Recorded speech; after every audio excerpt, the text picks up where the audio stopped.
Lesson, और इस lesson में मैं आपसे बात करूंगा अबाउट कंटेंट। जी हाँ, अबाउट कंटेंट।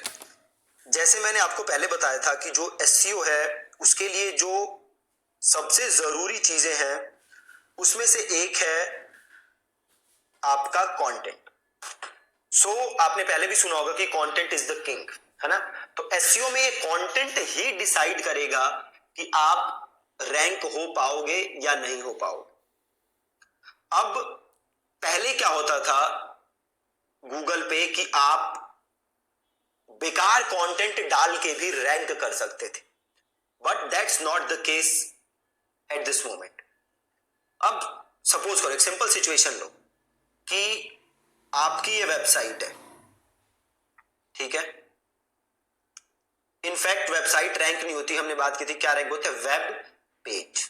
आपका एक पेज है और इस पेज को आप गूगल पे रैंक कराना चाहते हो।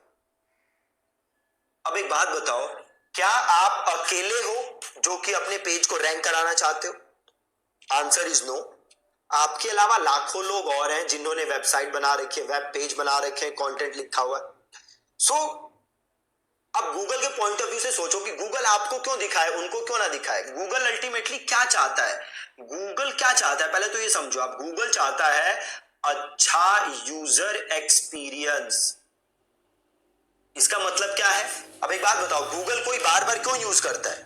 गूगल कोई बार बार इसलिए यूज करता है कि वो जो प्रॉब्लम का सॉल्यूशन ढूंढ रहा है वो सॉल्यूशन उसको कहां मिलता है? गूगल के ऊपर। तो गूगल पे सर्च करता है, गूगल उनको वेबसाइट्स रेकमेंड करता है जहां जाके उसे सॉल्यूशन मिलता है। अब अगर किसी बंदे को गूगल पे वो सर्च करे और उसको सही सॉल्यूशन ना मिले, उसके प्रॉब्लम्स के जवाब ना मिले, तो क्या लगता है आपको बार बार गूगल यूज करेगा? Answer is no. और अगर वो बार बार गूगल यूज नहीं करेगा तो किसका कस्टमर निकलेगा हाथ से? गूगल का।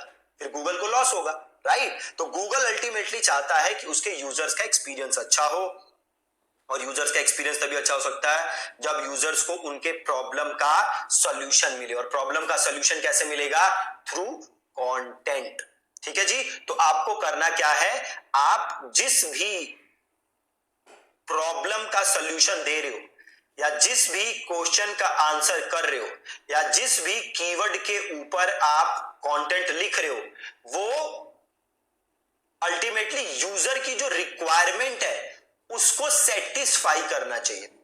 अगर आपका कंटेंट यूजर के रिक्वायरमेंट को सेटिस्फाई नहीं कर रहा, यूजर की नीड को सेटिस्फाई नहीं कर रहा, तो आपका कंटेंट कभी रैंक नहीं हो सकता।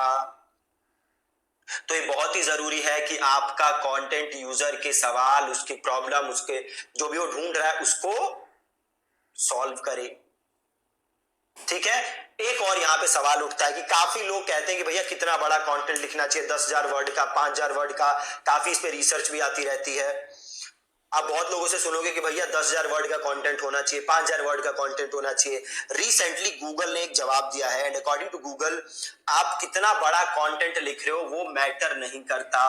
अल्टीमेटली मैटर क्या करता है? तो मैटर ये करता है कि जो आप यूजर की प्रॉब्लम का सोल्यूशन दे रहे हो, क्या वो सोल्यूशन आप सही से दे रहे हो या नहीं दे रहे।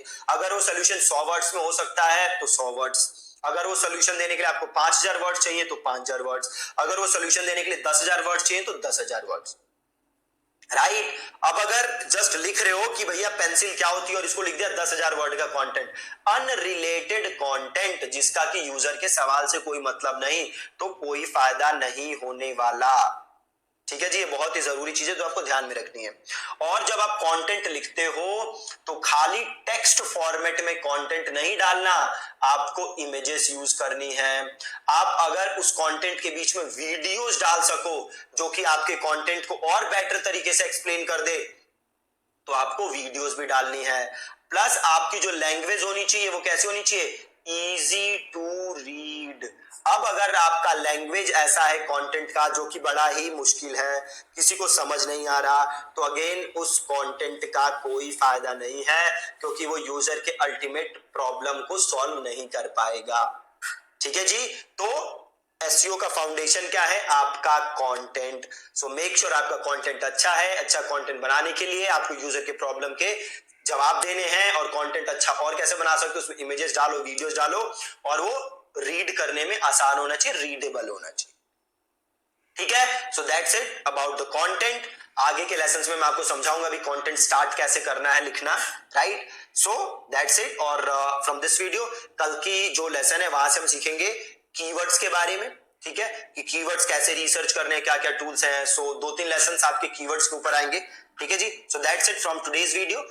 आज की वीडियो में बस आपको एक चीज सीखनी थी कि कंटेंट की लेंथ क्या है, फर्क नहीं पड़ता, यूजर के सवाल का अल्टीमेटली जवाब देना चाहिए, और कंटेंट आपको लिखना है विद इमेजेस वीडियोस, और वो इजी टू रीड होना चाहिए, ठीक है। इतना ही है इस लेसन का crux. Thank you so much for watching this lesson. कल मिलेंगे।